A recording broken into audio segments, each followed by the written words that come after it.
7 novembre 1940. Le pont Tacoma dans l'État de Washington, aux États-Unis, s'effondra, seulement 4 mois après son inauguration. Le gouvernement américain expliquera ensuite que le vent aurait causé cette destruction. Mais si ce n'était pas réellement le cas, et si on nous mentait sur la véritable cause de l'incident? En effet, diverses choses peuvent nous faire penser que Léon Moisseiff, l'ingénieur ayant conçu le pont, soit impliqué dans l'affaire. Comment? Voici quelques preuves.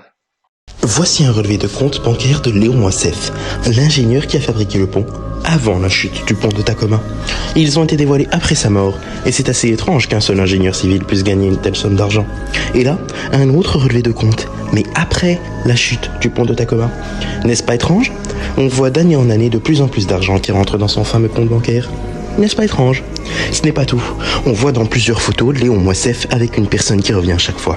Cette personne ne peut être que le mafieux italo-américain Lucky Luciano. N'est-ce pas étrange que le soi-disant ingénieur civil Léon Moisseiff se retrouve aux côtés d'un des plus grands criminels du XXe siècle? Et me croirez-vous si je vous dis qu'il est également sur la vidéo? À présent, regardez cette séquence. Qu'est-ce qui saute aux yeux? Bien vu.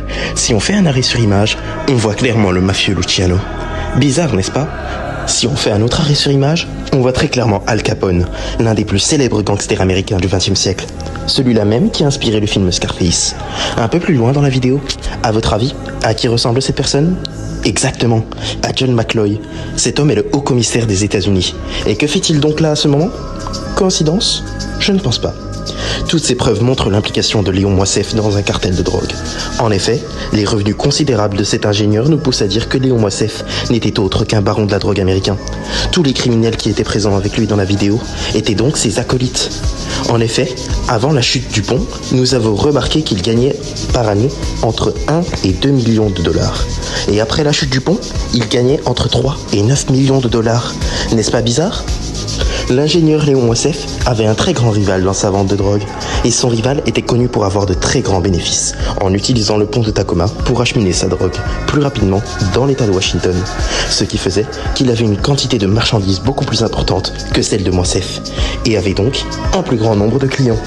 Léon Moisseiff a donc établi un plan machiavélique pour faire chuter le business de son rival. Son plan n'était nul autre que la chute du pont de Tacoma. Il ne faut pas oublier que c'est un homme très talentueux dans le domaine du génie civil.